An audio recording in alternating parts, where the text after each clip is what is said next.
Alors, bienvenue, je suis Isabelle Potier, je vous accompagne pour tout ce qui est réglementation par rapport à votre organisme de formation professionnelle, également à l'obtention de la certification Calliope et du numéro de déclaration d'activité, le NDA. Alors là, le vif du sujet, il est arrivé, il est ouvert depuis le 2 avril. On a jusqu'au 31 mai pour faire la déclaration du BPF 2024. Alors, première grande question, êtes-vous concerné par la déclaration du BPF, que ce soit en 2024, 2025 ou avant? Oui, du moment que vous avez un numéro de déclaration d'activité, du moment que vous êtes enregistré auprès des services de la DRETS, oui, vous avez cette obligation annuelle de déclarer vos chiffres sur la plateforme MAF. Et même si vous dispensez des formations qui ne sont pas finançables, style CPF ou certifiante, etc., vous êtes obligé de faire ce BPF. Et si je ne déclare pas mon BPF? Alors, si vous ne faites pas votre déclaration de BPF, ou alors vous avez oublié de la faire, votre enregistrement, c'est-à-dire votre numéro de déclaration d'activité, le NDA, il devient caduc, c'est-à-dire que vous n'avez plus de NDA, c'est irrévocable. Il va falloir refaire une nouvelle demande pour obtenir de nouveau un numéro.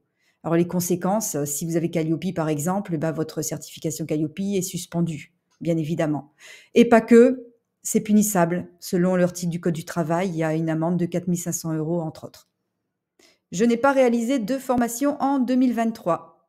Alors là, il y a 2 cas de figure. Donc, soit que vous avez obtenu votre numéro de NDA courant année 2023 et après vous n'avez pas fait de formation. Si vous avez fait un dépôt pour un numéro de NDA, c'est que vous avez réalisé au moins une action de formation. Donc, c'est celle-là que vous allez déclarer pour le BPF de cette année.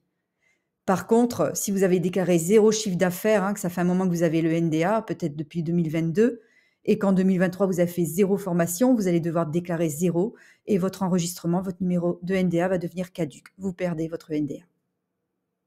Où se passe la déclaration d'activité? C'est simple, c'est sur votre compte MAF, là où vous avez fait votre dépôt de NDA. Vous allez atterrir ici sur cette page ici. Il ne vous restera plus qu'à cliquer sur mon bilan pédagogique et financier.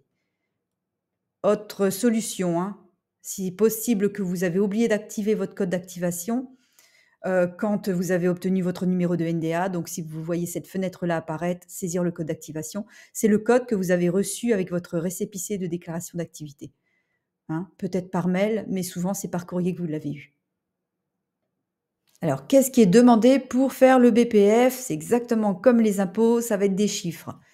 Alors, il y a plusieurs catégories. La catégorie C, origine des produits de l'organisme. Ce sont là que vous allez mettre votre chiffre d'affaires que vous avez réalisé. Donc, vous allez devoir diviser votre chiffre d'affaires selon les catégories. Par exemple, vous avez rentré 1 500 € avec des formations certifiantes et 1 000 € avec des formations à des personnes à leurs propres frais. Donc, la première, vous allez le mettre sur la ligne E, ça ce sont les formations certifiantes, là vous allez mettre le chiffre d'affaires. Et les 1 000 € que vous avez réalisés pour des personnes qui ont suivi votre formation à titre individuel à leurs frais, vous allez le ranger sur la ligne 9. La catégorie D, ici on est sur les charges de l'organisme. C'est simple, si vous avez par exemple des salaires à un sous-traitant, 1 000 € pour dispenser vos formations, vous allez le mettre ici. Si vous avez acheté des prestations de formation dans le cadre de tout votre organisme, vous allez le mettre ici. En catégorie E, il vous est demandé les formations qui dispensent, les personnes qui dispensent des heures de formation. Ça, c'est vous.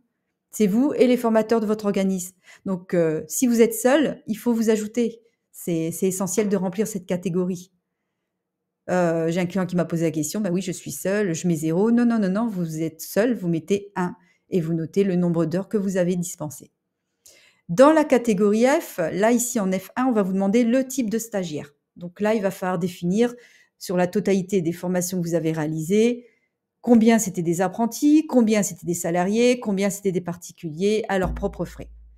La catégorie 2, ce sont les activités sous-traitées de l'organisme. Donc ici, vous allez mettre le nombre de stagiaires, des apprentis, le nombre d'heures qu'ils ont réalisées. Ici, on est en sous-traitance. Je vous donne un exemple. Si vous avez un sous-traitant à qui vous avez donné une formation, un stagiaire, et qu'il a réalisé 10 heures, c'est ici que vous allez mettre le sous-traitant a eu un stagiaire et sur une totalité de 10 heures de formation.